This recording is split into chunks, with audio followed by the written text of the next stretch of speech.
পৃথিবীর মানুষ শোনো, যহরাল ফাসাদু ফিল বাররি ওয়াল বাহরি বিমা কাসাবাত আইদিন নাস।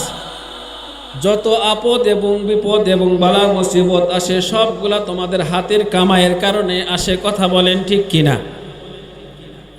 আমাদের হাতের কামাই মানে আল্লাহ তাআলা আমাকে আপনাকে যেটা করতে বলেছেন সেটার বিপরীতে আমরা যখন করি তখনই আল্লাহ তাআলা বিপদ দেয়। যেটাকে আল্লাহ তাআলা বলেন তোমরা নিজের নফসের উপর জুলুম করো, যেটাকে আমাদের বাংলা ভাষায় বলা হয় আমরা যখন গুনাহের কাজ করি তখনই আল্লাহ তাআলা আমাকে আপনাকে বিপদ দেয়। কথা বলেন ঠিক কিনা? আল্লাহ তাআলা গুনাহকে জুলুম নামে সম্বোধন করেছেন। কালামে পাকের মধ্যে আল্লাহ তাআলা বলেন, ওয়াল্লাযীনা ইযা ফাআলু ফাহিশাতান আও যালামু আনফুসাহুম যাকারুল্লাহ ফাস্তাগফারু লিযুনুবিহিম। আল্লাহু আকবার, আল্লাহু আকবার। আল্লাহ তাআলা বলেন, ও বান্দা, যখন তোমরা ফাহিশা কাজ করো, আও যালামু আনফুসাহুম, অথবা তোমরা নিজেদের নফসের উপর জুলুম করো, অত্যাচার করো, অর্থাৎ গুনাহের কাজ করো, তখন তোমাদের জন্য জরুরি কাজ হলো দুইটা। এক নাম্বার যাকারুল্লাহ, আল্লাহ তাআলাকে স্মরণ করা। দুই নাম্বার ফাস্তাগফারু লিযুনুবিহিম, আল্লাহ তাআলার কাছে যে গুনাহ করেছে সেই গুনাহ থেকে ক্ষমা চাওয়া। জোরে বলেন আল্লাহু আকবার। মানুষ যখন গুনাহের কাজ করে, আমার আপনার ডান কাঁধে এবং বাম কাঁধে দুইজন ফেরেশতা আছে। কথা বলেন ঠিক কিনা? ডান কাঁধের ফেরেশতা আমার আপনার নেকির কাজগুলা লেখে, আর বাম কাঁধের ফেরেশতাগুলা আমার আপনার বদির কামগুলা লেখে, গুনাহগুলা লেখে। আমি আপনি যখন নেকির নিয়ত করি, নিয়ত করার সঙ্গে সঙ্গে এই ফেরেশতা খাতায় সওয়াব লেখা শুরু করে দেয়। জোরে বলেন আল্লাহু আকবার। আমি আপনি যখন খারাপ কাজ করি, গুনাহের কাজ করি, এটা হলো বস, ডান হাতে যে ফেরেশতা থাকে এটা হলো শীর্ষ। আমি আপনি যখন গুনাহের কাজ করি, শীর্ষ তখন বসকে বলে, বস সে তো গুনাহের কাজ করলো, লিখবো নাকি? বস বলে, দাঁড়াও, সামনে নামাজের ওয়াক্ত আছে, হয়তোবা সে নামাজের মধ্যে গিয়ে তওবা করবে, আর তওবা করলে আল্লাহ তাআলা মাফ করে দিবে। জোরে বলেন আল্লাহু আকবার। এক ওয়াক্ত নামাজ চলে যায়, সে তওবা করে না, আবার পরের ওয়াক্ত নামাজের মধ্যে বসকে জিজ্ঞেস করে, বস সে তো গুনাহ মাপ চাইলো না, এখন কি গুনাহটা লিখবো নাকি? বলে, না না, আগে লেখো না, সামনে আর এক ওয়াক্ত নামাজ আছে, হয়তোবা সেখানে আল্লাহর বান্দা ক্ষমা চাবে। জোরে বলেন সুবহানাল্লাহ। এইভাবে যখন এক ওয়াক্ত, দুই ওয়াক্ত, তিন ওয়াক্ত, চার ওয়াক্ত, পাঁচ ওয়াক্ত চলে যায়, আমি গাফেল বান্দা আল্লাহ তাআলার কাছে তওবা করি না। একদিন, দুই দিন, তিন দিন, চার দিন, পাঁচ দিন চলে যায়, গুনাহ ভারী হয়ে যায়। আমি গুনাহ বেশি করার কারণে আল্লাহ তাআলা আমাকে আপনাকে আপদ বিপদ বালা মুসিবতের মধ্যে ফালায় দেয়। জোরে বলেন আল্লাহু আকবার। আমরা কি দাবি করি যে আমরা হইলাম মুসলমান? কথা বলেন ঠিক কিনা? আরে আমরা হলাম পৃথিবীর মধ্যে ঈমানদার, আমরা হইলাম মুমিন। যারা ঈমানদার, যারা মুমিন, তারা তো আল্লাহ তাআলাকে বিশ্বাস করে, তারা তো আল্লাহ তাআলার লোক। কথা বলেন ঠিক কিনা? দুনিয়ার নিয়ম অনুপাতে আপনাদের আলতাবনগরের বাজার ব্যবসায়ীদের একটা সমিতি আছে, সেই সমিতির একজন সভাপতি আছে না নাই? একজন সেক্রেটারিও আছে। এই সভাপতির একটা পাওয়ার থাকে না? থাকে কি থাকে না? এলাকার মধ্যে চেয়ারম্যান আছে, চেয়ারম্যানের পাওয়ার থাকে কি থাকে না?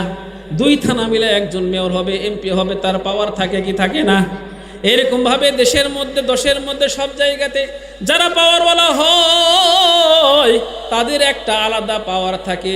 পৃথিবীর মধ্যে যদি 1500 কোটি মানুষ হয়, এই 1500 কোটি মানুষের মধ্যে মাত্র 200 কোটি মুসলমান, আর বাকি সবগুলা ভিন্ন ধর্মের, তাহলে পৃথিবীর মধ্যে মাত্র 200 কোটি মুসলমান হিসাবে আল্লাহ তাআলার দুনিয়ার মধ্যে আল্লাহ তাআলার উপর বিশ্বাসকারী মাত্র 200 কোটি। না হলে এই 200 কোটি মুসলমানের পাওয়ার বেশি থাকার কথা ছিল। কথা বলেন ঠিক কিনা?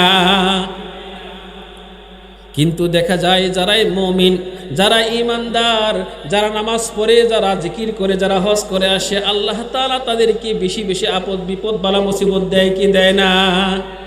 কারণ কি? কিতাবের মধ্যে দেখা যায় যারা ঈমানদার, মুমিন, মুসলমান, ওই যে গুনাহের কাজ যখন করছি আমার বাম কাদের ফেরেশতা লিখতে চাইছিল, ডান কাদের ফেরেশতা লিখতে দেয়নি। কিন্তু একদিন দুই দিন যাওয়ার পর লিখছে, আবার গুনাহ করছে আবার লিখছে, আবার গুনাহ করছে আবার লিখছে, আবার গুনাহ করছে আবার লিখছে। গুনাহ করতে করতে করতে করতে ওই জায়গাটা অন্ধকার হয়ে যায়। আল্লাহ তাআলা তখন চিন্তা করে, আমি তো বান্দাকে ঈমান দিছি, সে তো মুমিন, এই গুনাহটা নিয়ে সে যদি দুনিয়া থেকে চলে যায় তাহলে কবরের মধ্যেও তার আযাব হবে, হাসরের ময়দানে তার আযাব হবে, সে জাহান্নামে যাবে। এই জন্য আল্লাহ তাআলা মুমিন বান্দাদেরকে আপদ বিপদ বালা মুসিবত দিয়ে, যাতে করে ওই মুমিন বান্দা আপদ বিপদ বালা মুসিবতের মধ্যে আল্লাহ তাআলাকে স্মরণ করে তওবা করে, আর আল্লাহ তাআলা ওই বান্দার গুনাহ মাফ করে দিবে। জোরে বলেন আল্লাহু আকবার। তাহলে বোঝা গেল, ظهر الفساد في البر والبحر بما كسبت أيدي الناس ليذيقهم بعض الذي عملوا لعلهم يرجعون। আমি আপনি যে নিজের হাতে কামাই করে যে গুনাহগুলা করি, যে মুসিবতগুলা আমি করি, আল্লাহ তাআলা ওই মুসিবত থেকে আমাকে আপনাকে হেফাজত করার জন্য আমার যে গুনাহগুলা আছে ওই গুনাহগুলা আল্লাহ তাআলা মাফ করার জন্য আমাকে আপনাকে মুসিবত দেয়। কথা বলেন ঠিক কিনা? আমাদের জাতির পিতার নাম কি বলেন? আসসালাম। আর হযরত ইব্রাহিম আলাইহিস সালামের আমাদের দাদার নাম কি? হযরত আদম আলাইহিস সালাতু ওয়াস সালাম। কথা বলেন ঠিক কিনা? পৃথিবীর মধ্যে সবচেয়ে প্রথম মানুষের নাম কি? হযরতে আদম আলাইহিস সালাতু ওয়াস সালাম। উনি কোথায় জন্মগ্রহণ করেছেন? জান্নাতে। কোথায় বলেন? জান্নাতে জন্মগ্রহণ করার পর আল্লাহ তাআলা আদমকে বলেন, আদম তোমার জন্য আমি সব কিছু দিয়ে দিলাম, এই আদম তুমি যেটা ইচ্ছা সেটা খাবা, যেটা ইচ্ছা সেটা পান করবা, যে দিকে ইচ্ছা সেই দিকে তুমি যাবা, কিন্তু একটা জিনিস নিষেধ করেছেন, ওয়ালা তাকরাবা হাদিহিশ শাজারা ফাতাকুনা মিনাজ জালিমিন। হে আদম, জান্নাতের সব দিকে তুমি যাবা, সব নাজ নিয়ামত তুমি ভক্ষণ করবা, কিন্তু খবরদার ওই একটা গাছ দেখাই দিয়েছে। কথা বলেন ঠিক কিনা? আদম রে, ওই গাছের ফল খাওয়া তো দূরের কথা, ওই গাছের ফল তো তুমি খাবাই না, বরং ওই গাছের নিকটবর্তীও তুমি যাবা না। এইটা আদেশ করেছেন কে? যদি যাও তাহলে কি হবা? ফাতাকুনা মিনাজ জালিমিন, তাহলে তুমি জালেম হয়ে যাবা, তাহলে তুমি অপরাধী হয়ে যাবা। কথা বলেন ঠিক কিনা? হযরত আদম আলাইহিস সালাতু ওয়াস সালাম পুরুষ মানুষের জ্ঞান বুদ্ধি একটু বেশি আছে, কিন্তু মেয়েদের জ্ঞান বুদ্ধি একটু কম। কথা বলেন ঠিক কিনা? মেয়েদের দিলটা একটু নরম হয়। হযরত আদম আলাইহিস সালাতু ওয়াস সালাম হযরত হাওয়াকে বললেন, হাওয়া শোনো, আল্লাহ তাআলা আমাকে জান্নাতে সব কিছু ভক্ষণ করতে বলেছেন, কিন্তু ওই গাছের ফল খাইতে নিষেধ করেছেন। হাত্তাকে এমনকি ওই গাছের কাছে যাইতেও আল্লাহ তাআলা নিষেধ করেছেন। জোরে বলেন আল্লাহু আকবার। শয়তান মনে মনে ভাবলো, আদমকে তো ধোঁকা দেওয়া সম্ভব নয়, কেন? শয়তান তো আদমের পিছনে লাগছে। ওই যে আল্লাহ তাআলা হযরত আদমকে সৃষ্টি করার পরে আল্লাহ তাআলা পৃথিবীর সমস্ত মাখলুকাতের মধ্যে হযরত আদমকে শ্রেষ্ঠত্ব দিয়েছেন, মর্যাদা বেশি দিয়েছেন। শয়তান মনে মনে ভাবে, এতদিন আমি ছিলাম রাজা, এখন আদম হয়ে গেল রাজা, আদমকে কিভাবে ওই পদ থেকে নামাতে হয় সেই চিন্তার মধ্যে লেগে গেল। তখন থেকে শয়তান আমাদের পিছনে লেগে আছে, কিয়ামত পর্যন্ত শয়তান আমাকে আপনাকে আদমকে মানুষকে ধ্বংস করার জন্য, গুনাহের মধ্যে লিপ্ত করার জন্য ব্যস্ত আছে। কথা বলেন ঠিক কিনা? হযরত আদম আলাইহিস সালাতু ওয়াস সালামকে কোনোভাবেই ধোঁকা দিতে পারলো না। মনে মনে ভাবে, হাওয়া আলাইহিস সালাতু ওয়াস সালাম বেডি মানুষের দিলটা তো নরম হয়, মেয়ে মানুষকে কোনোভাবে বুঝাইলে হয়তো বা তারা কাজটা করবে। কথা বলেন ঠিক কিনা? এই জন্য মেয়ে মানুষরা দেখবেন যে যখনই 2 জন 3 জন 4 জন একসাথে হয় তখন গীবতের মধ্যে লিপ্ত হয়ে যায়। কথা বলেন ঠিক কিনা? পুরুষের চাইতে মেয়েদের ভিতরে গীবত বেশি হয়। আল্লাহর হাবিব বলেছেন, এই মেয়েদের কারণে মানুষরা বেশি জাহান্নামে যাবে। জোরে বলেন নাউজুবিল্লাহ। ঘটনা সংক্ষেপ করব। হযরত হাওয়া আলাইহিস সালাতু ওয়াস সালামকে শয়তান ধোঁকা দিল। শয়তান ধোঁকা দিয়া হযরত হাওয়াকে বলল, শোনো, আল্লাহ তাআলা তোমাদেরকে ফল খাইতে কেন মানা করছে জানো নি? হযরত আদমের স্ত্রী হাওয়া বলে, না, বলে জানি না, আল্লাহ নিষেধ করছে, এটাই বরং, আর কোনো কারণের দরকার নাই। তখন শয়তান সুন্দর একটা বেশভূষ ধরে বলে, ভালো মানুষের কথা কে শোনে আর কে মানে? আমি তোমার ভালো চাই। তোমরা যদি এই জান্নাতের নাজ নিয়ামতের মধ্যে সর্বক্ষণ থাকতে চাও তাহলে ওই ফলটা তুমি ভক্ষণ করো। জোরে বলেন নাউজুবিল্লাহ। মেয়ে মানুষ দিলটা নরম, শয়তানের ধোঁকায় পড়ে ফলটা খাইছে। আল্লাহ তাআলা হযরত আদমকে ডেকে বলে, আদম, আমি আল্লাহ তোমাকে নিষেধ করেছিলাম, কথা বলেন ঠিক কিনা? আল্লাহ তাআলা যেটা নিষেধ করেন সেটা যদি আমি আপনি করি তাহলে সেটা হবে জুলুম, সেটা হবে অত্যাচার, যেটাকে আমরা গুনাহ বলি। আল্লাহ তাআলা বলেন, ফাতাকুনা মিনাজ জালিমিন, আমি আল্লাহ তোমার নিষেধ করছিলাম, তুমি আমার কথা শোনোনি, যাও যাও, তুমি জুলুম করছো, তুমি গুনাহের কাজ করে ফেলছো, তোমার শাস্তি হইল ইহবিতু মিনহা জামিআ ফাখরুজু মিনহা, তোমরা অর্থাৎ আদম এবং হাওয়া তোমরা জান্নাত থেকে দুনিয়াতে চলে যাও। জোরে বলেন আল্লাহু আকবার। এটাও একটা বহুত বড় মুসিবত, কথা বলেন ঠিক কিনা?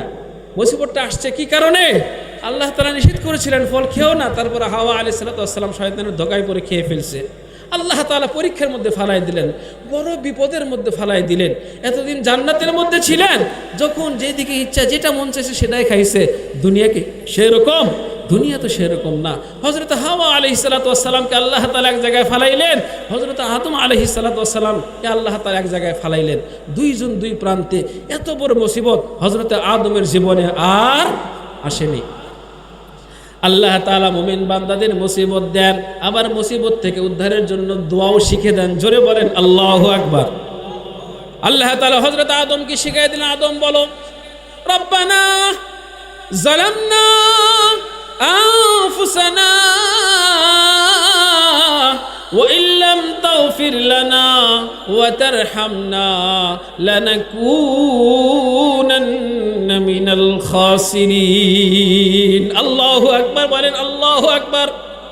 শুধু হযরতে আদম নয়, কিয়ামত পর্যন্ত যখন যারা নিজেদের উপর জুলুম করবে, গুনাহের কাজ করবে, তারা যদি এই দোয়াটা পড়ে, রব্বানা যালামনা আনফুসানা, হে রব আমরা আমাদের নিজের নফসের উপর জুলুম করেছি, ওয়া ইল্লাম তাগফির লানা, আপনি যদি আমাদেরকে ক্ষমা না করে দেন, ওয়া তারহামনা, আপনি যদি আমার উপর দয়া না করেন, লানাকুনান্না মিনাল খাসিরিন, তাহলে পথভ্রষ্টদের দলভুক্ত হয়ে যাব।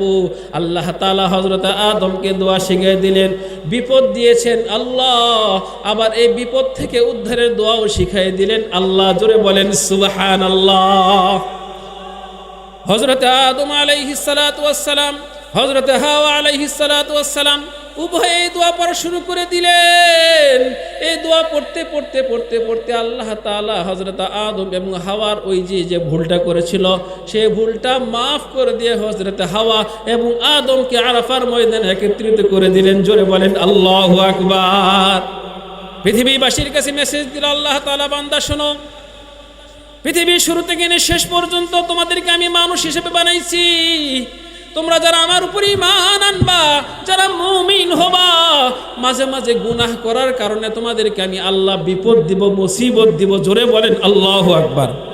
কোরআন হাদিস রিসার্চ করলে দেখা যায় যে আল্লাহ তাআলা মুমিন বান্দাদেরকে আপদ বিপদ বলা মুসিবত দেন, তার একটা কারণ হইল আল্লাহ তাআলা মুমিনদেরকে আপদ বিপদ দিয়া আল্লাহ তাআলা ওই বান্দার গুনাহগুলা মাফ করে দেন। জোরে বলেন সুবহানাল্লাহ, লিল্লাহি তাকবীর। আমি আপনি তো মুমিন, কথা বলেন ঠিক কিনা? আমার আপনার উপর তো বিপদ আপদ মুসিবত আসেই থাকে। আমরা যারা ঈমানদার তাদের বিপদ বেশি, কথা বলেন ঠিক কিনা?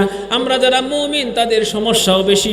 সমাজের মধ্যে আমাদেরকে বোঝা মনে করে, যে কোনো জায়গায় যাবেন যদি টুপিওয়ালা দাড়িওয়ালা মোল্লাদেরকে দেখে মানুষ নাক ছিটকায়, আরে টুপিওয়ালা মোল্লাওয়ালারা দুনিয়াতে তোমরা নাক ছিটকাইতেছো, তারা মুমিন, তারা ঈমান এনেছে, আল্লাহ তাআলার প্রিয় হয়েছে। তোমরা যতই নাক ছিটকাও না কেন, তারা যে অভাব অনটনের মধ্যে যদিও থাকে, বিপদের মধ্যে থাকে, আল্লাহ তাআলা প্রত্যেক মুমিনকে বিপদ দিয়ে থাকেন তার জীবনের গুনাহগুলা মাফ করার জন্য। জোরে বলেন আল্লাহু আকবার, লিল্লাহি তাকবীর, নারে তাকবীর।